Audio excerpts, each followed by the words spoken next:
Welcome to part 2 of the Moss portfolio analysis. In this part, we're going to examine the ratio analysis. The first stock that we're going to analyze are the ratios for Apple. We will look at the profitability ratios first. Both the gross and net profit margins have experienced a 1 to 2% increase from 2013 to 2015. We believe that this means Apple is being able to keep their reputation while increasing their profit margin. We also believe that this is going to be a trend in the future and will give Apple more access to capital. With this additional capital, Apple may invest in things such as research and development, and by doing this, they can create more products that the public can purchase.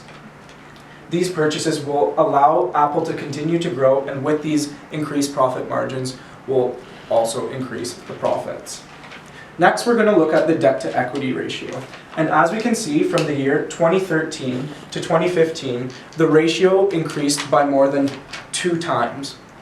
This means that Apple is taking on more debt. And as we can see from the statement of cash flows, this is true because they're participating in more investment activity.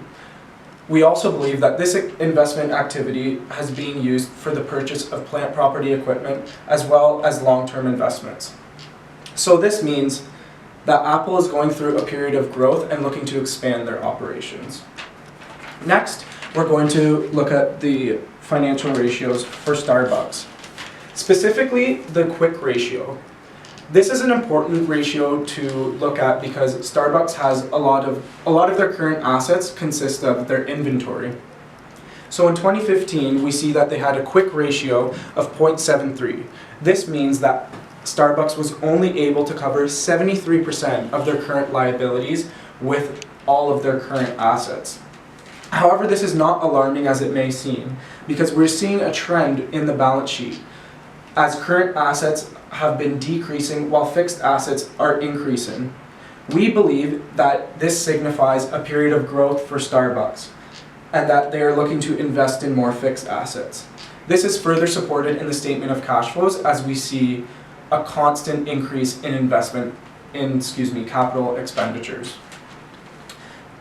Next, we'll look at JetBlue Airlines. In the airline industry, the majority of the transactions are made on account because they're so large. So we want to look at the operating cycle ratios. First, we'll look at the number of days. As we can see, there has been a decrease from 2013 to 2015. This could signify a sign of efficiency and that they're being able to collect their money from their customers in a faster way. However, this may also be due to the trend in the days of inventory. As we can see, it has been steadily increasing from 2013 to 2015. This means that inventory is being kept on hand longer per year. In JetBlue's case, inventory is airline tickets. This could mean that customers are moving away from JetBlue and towards a different airline. Now let's look at the number of days payable. From 2013 to 2015, there has been a large increase, and there are two possibilities for this. The first could be that JetBlue is taking a longer time to pay their obligations, and because of this, they're struggling to meet them. The second possibility is that JetBlue has established a better relationship with their suppliers, and these suppliers are thus granting them longer credit periods. We believe that the latter is true because when we look at the balance sheet, we notice that long-term debt is steadily increasing from 2013 to 2015. This means that they are meeting their obligations and must mean that they have created better relationships with their suppliers. Finally, we're going to look at Netflix. And the most important ratio that we're going to look at is the debt to equity ratio. As we can see in comparison to the other stocks, this debt to equity ratio is fairly high. This means that Netflix is being financed much more through debt. And we believe the reason behind this is because over the last 5 years, Netflix has been increasingly gaining popularity with the public. This means they're going through a growth stage. And we believe that this high debt to equity ratio makes sense because debt is cheaper than equity.